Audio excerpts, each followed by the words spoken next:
again, everyone. I am here with sort of an odd assortment of art supplies today.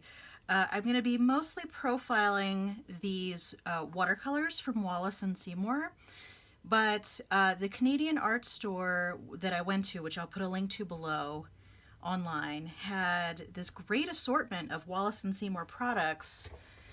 And when I took a look at them, I thought, well, I might actually want to try a lot of these different things. So I got some kind of odd products.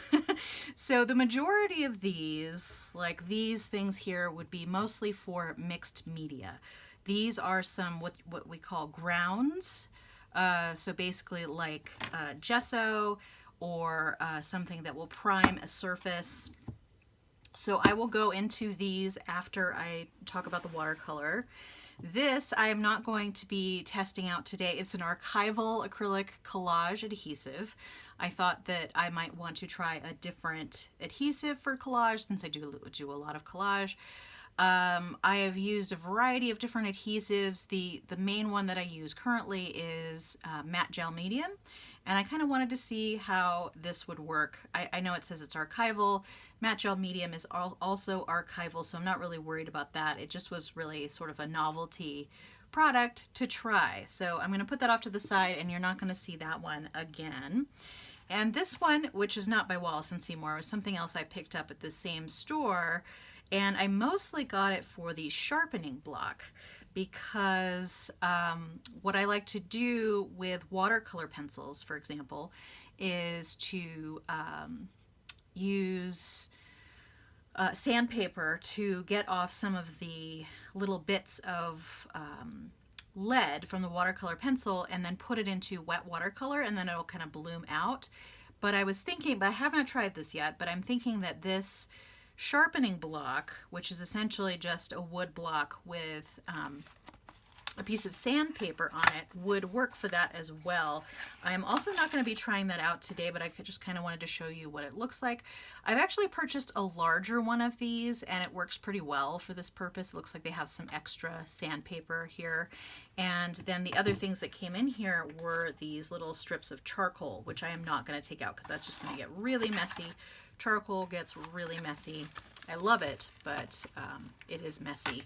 I used to work in charcoal a lot when I was in college, and I just remember the dust being everywhere and my hands really drying out because I felt like the charcoal, because I would use my hands a lot, and the charcoal would just suck all the oils out of my hands. But I loved working in charcoal. I felt like it was a very tactile experience, and I really loved the smooth edges you could get with charcoal, drawing in charcoal. Anyway, so these are probably what most of you would be more interested in seeing, so I'm going to do these first, and that way if you're not interested in these grounds that I'm going to test out afterwards, then you can, just watch for the watercolor part and not watch the other swatches. But I will be swatching those quickly at the end as well. So I only got a few. These are very expensive, and not a lot of stores carry them. So these are generally made with natural pigments. This is, let's see, it's Iron Plum is the color. It's PR101 and PB29, which is, I mean, those are standard pigments. And then this one is Citadella Gray Schist, I think. It doesn't have the pigment number, but this may actually be made out of a natural material.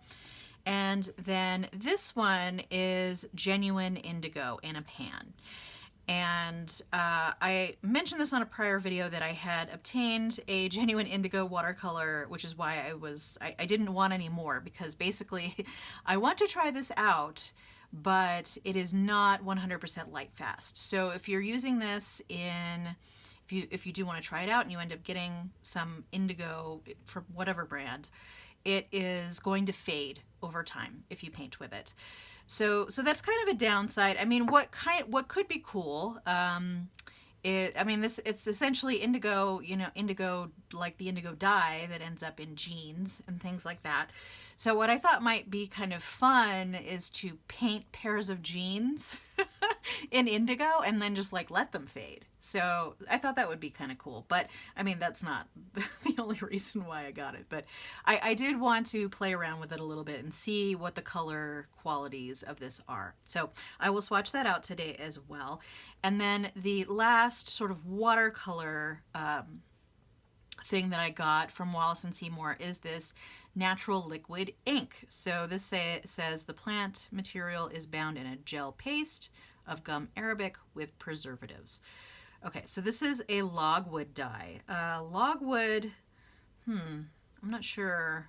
I mean, it's used in a lot of natural dyeing, but it's basically a brown ink, and I wanted to use this in my mixed media projects and stuff like that, but I will swatch that for you today.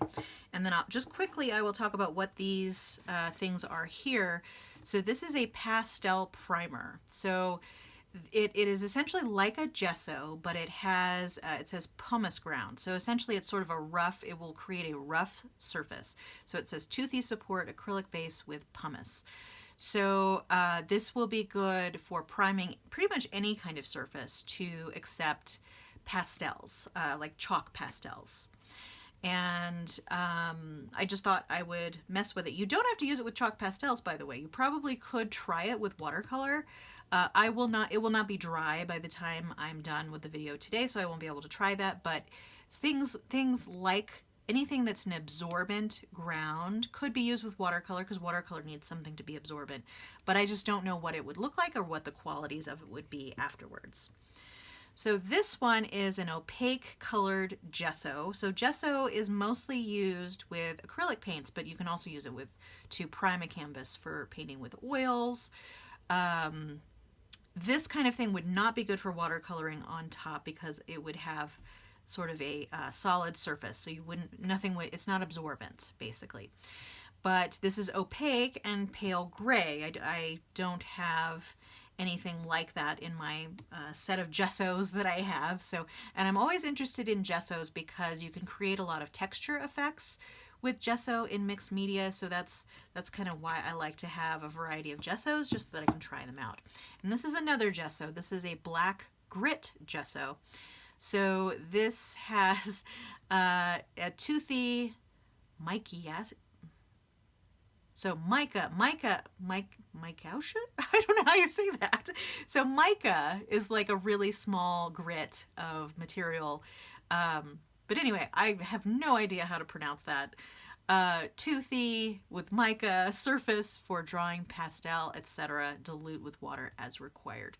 So this was something that was just sort of interesting. I'm going to put these on watercolor paper here at the end just so that you can kind of see. I have a little, I want to call it a spatula, but that's not what it is.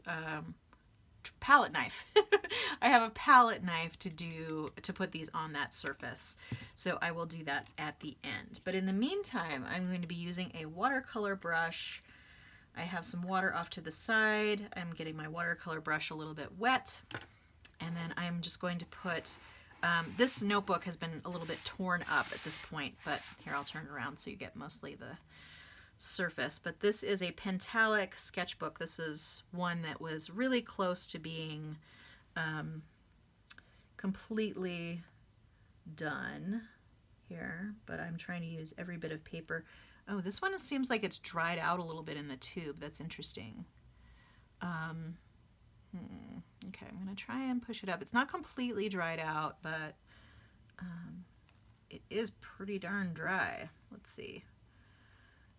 Because of that, I may end up wanting to take, that's actually put that up there too so I can put it. I may actually try to get it out of this tube so that it doesn't completely dry in there, because otherwise I'd have to completely open it up.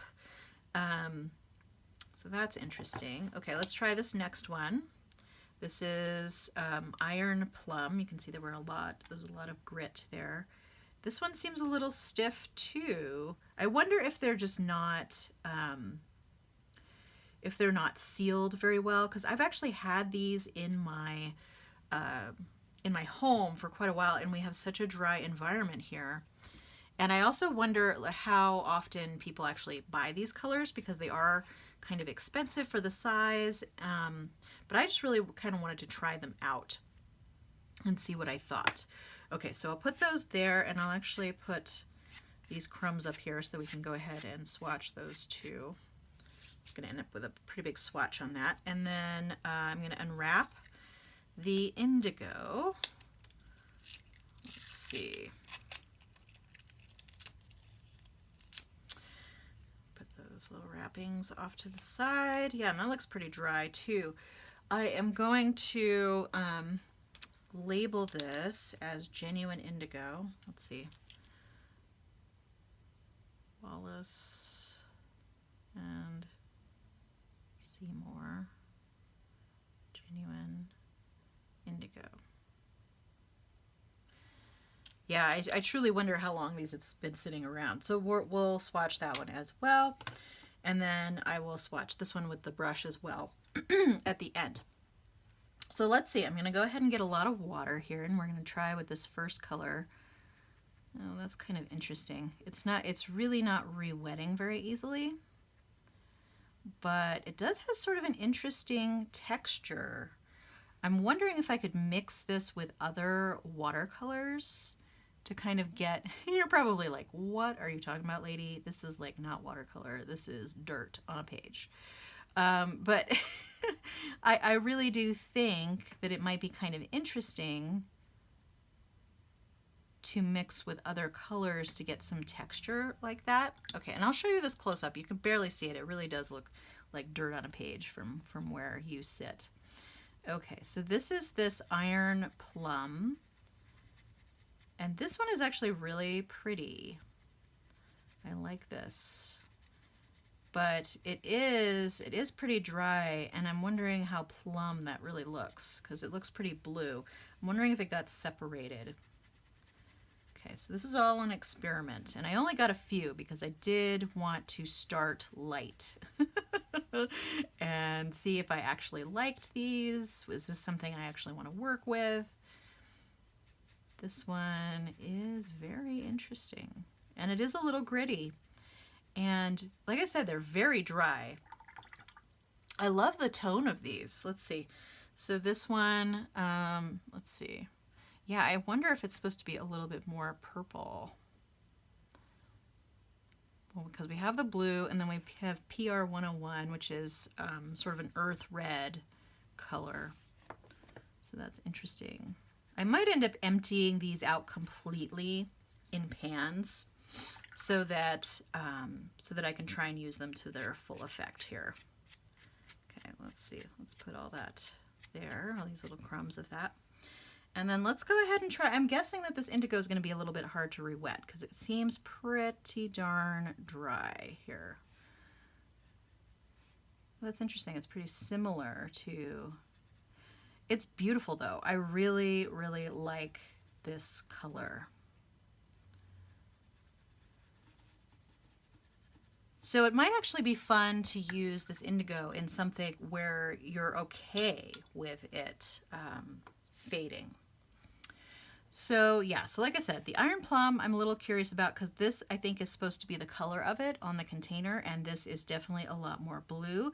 I'm guessing that there's maybe some pigment separation going on in there, and like I said, I think I am going to empty this into a pan and mix it together. And then this one actually does look like the color on the label here. So it's kind of that slate color. Okay, so that's an interesting experiment. And then here is the logwood ink. Okay, I'm going to try and get my brush pretty dry because I don't want to introduce water into this ink. And let's see. I'm just going to dip it and then do this. Okay, that's very interesting. Because, I mean, all of these things are sort of historical natural pigments, and one of the reasons why we have moved away from those kinds of things is because they're not as vibrant as modern dyes, modern synthetic dyes. So, okay, so I'm going to put my watercolor brush aside here. Let me put it on my little brush rest here. I'm going to put the watercolors aside. So that's it for the watercolor media. I know that's like Yeah, a bunch of dirt. Thanks for swatching the dirt, lady. Um, but I mean, that's essentially what a lot of this stuff is. And I will do a follow-up of this iron plum color once I have put it into a pan and mixed it and done all that. And we'll see. But this, I think, is pretty much the color that it's going to be. So, so let's go ahead and move on to these other grounds here. So I have already opened these up once or twice, and they do have a fairly strong smell. Okay, yeah, so it smells, whoa. So yeah, it definitely smells like paint. Okay, so let's see. I'm gonna mix it a little bit, but I'm not gonna put a whole lot on here. So let's see. Let's go ahead like that. It's probably a little bit liquidy because I haven't mixed it entirely. I would probably either shake the container or mix it a little more thoroughly if I was going to be putting this on a surface that I would then do pastel work on. So I think that you can probably get this pretty, yeah, you can hear that there's a little bit of a grit to it. And I think though that you probably could put it on as thickly or as thinly as you would like. I'm gonna rinse the palette knife off in the water and get the excess off with, uh-oh. Looks like I had some fountain pen ink in this napkin. So now my palette knife is tinted pink a little bit. Okay, so and then you could layer that up, and like I said, if you stir this better, it's going to be a little thicker out of the container. So, and that's something you would probably want to either brush on or like with a palette knife onto a surface like this. Oh my goodness, this one has really sealed. Okay, there we go. So this is the opaque colored gray gesso. Okay, and this one has a little bit of a thicker texture. I'm gonna, yeah. So you can kind of see it's almost like, you know, sort of like really thick cream. Just gonna put that amount on there, close that back up. And all of these pretty much smell like sort of a strong acrylic paint. I think one of the other things is that newer, manufacturers, let's see, now I'm trying to get it on straight so that it doesn't dry out. Newer manufacturers will be a little bit more cognizant of scents, like they want to try and reduce the smell. Although once it's on paper, it's not really that smelly. And that's actually a really beautiful gesso color. I think that's going to be really handy. I definitely think I would use that. And for gesso, I mean, you can do all kinds of effects with gesso. I would really recommend looking into the artist Lally Mills class. I will put classes. I will put her link down below. But she has some great classes, mixed media classes, where she really goes into detail on how to create texture with gesso, and I have to say I've learned a lot from her. So this got a little messy. You got some little dried bits of my gesso over here. There's some little dried bits on the table. So you really kind of have to be a little bit careful. That's generally why I'm not doing mixed media in this location where I'm filming, is because I don't want to get this surface as messy as I get my art surfaces. So what I think I'm going to do in future, actually, to do some art with me's and that kind of thing, I'm actually going to take my whole camera rig down to the table where I do most of my art, and then maybe just, you know, not talk while I'm doing it, but have a voiceover. I think that's probably going to be a little easier, and that way I can just do the art and then you can see what I'm doing and I'll explain it. So this one's a little thicker because it does have that mica in it. So I'm just going to get a little bit here. That's actually really nice too. I'm actually really quite inspired by this color palette. I know it looks very blah. Now see this one? This one has a grit as well. You can hear it.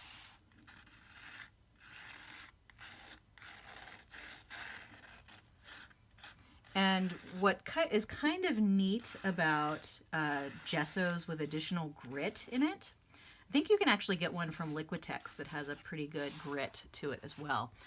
But the advantage of that is when you paint over with other colors, or if you put other media on there or whatever, it's going to it's going to pick up that texture, which is really fun. So I'm rinsing off my, it's a really, really black gesso.